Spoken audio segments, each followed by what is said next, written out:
He laughed first, then the others joined in. His co-workers, the ones who used to shake my hand too long, the ones who called me the lucky wife. Even he laughed, my husband. It was supposed to be a company dinner, champagne, polished smiles, and corporate applause. But the moment his coworker leaned across the table and said, "How does it feel to be a loser? Your husband earns, and you just sit at home." The air shifted. Everyone laughed, except me. I smiled, the kind that hides knives. Then I turned to the CEO sitting beside him and asked, "And how does it feel to know this loser owns 67% of your company?" The sound of forks against plates stopped. The room fell into a vacuum. His face, the CEO's, drained of color. My husband's laughter died on his lips. And as they stared at me, frozen, I thought back to the day I realized what they really were, all of them. It began small, late nights at the office, missed calls, the faint scent of perfume that wasn't mine, soft, floral, and smug. He used to come home eager to talk.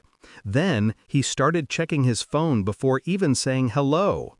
I didn't confront him, not yet, because anger is temporary.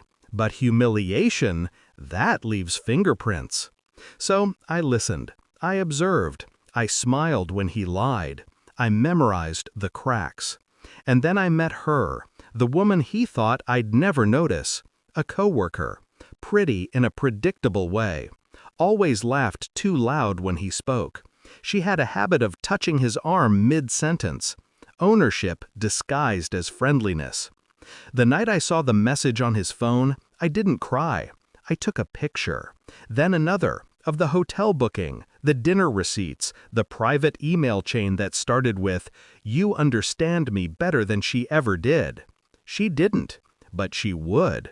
I didn't want divorce. I wanted exposure. My husband thought I was just a wife living off his salary. What he forgot, or maybe never knew, was that the company he worked for was built on the software I designed before our marriage. I sold the rights, quietly, to an investment firm I later acquired under a different name. So while he climbed the corporate ladder, I owned the building. When he betrayed me, I didn't scream. I bought, quietly, strategically, every share that hit the market, every silent investor's exit, piece by piece, until 67% belonged to me. I waited, because timing is the sharpest weapon. And now, here we were. The CEO tried to recover, clearing his throat. "I think there's some misunderstanding." "No misunderstanding," I said, my tone steady. "You signed the papers yourself. My holding company acquired the majority stake 6 months ago. Perhaps your team didn't brief you properly." His eyes darted toward my husband. "You knew about this?" My husband swallowed hard. I didn't." He didn't, because he never asked what I did all day.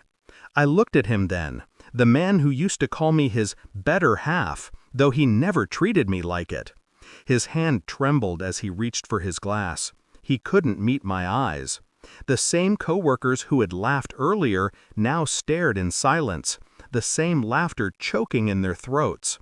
I leaned slightly forward, just enough for him to hear. "You always said I couldn't survive without you. Funny how things turn out." The CEO excused himself to make a few calls. The woman, her, sat frozen, eyes wide, cheeks pale under layers of makeup. I almost felt sorry for her. Almost. When the dinner ended, no one looked at me. No one dared. Later that night he came home, quiet, deflated. He stood in the doorway of our bedroom, eyes red, voice small. "You planned this?" "I executed it," I said simply. He shook his head, like he couldn't recognize me. "You ruined me." "No," I corrected, "you ruined us. I just finished the job."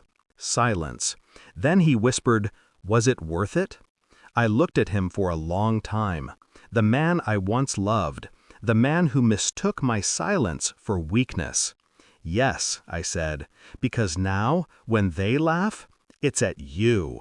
The next morning, the headlines did what I didn't have to. Major tech firm acquired by anonymous investor, revealed to be CEO's wife. They called it poetic justice. I called it closure. He resigned a week later. She disappeared from the company soon after. As for me, I kept my smile. I kept my silence.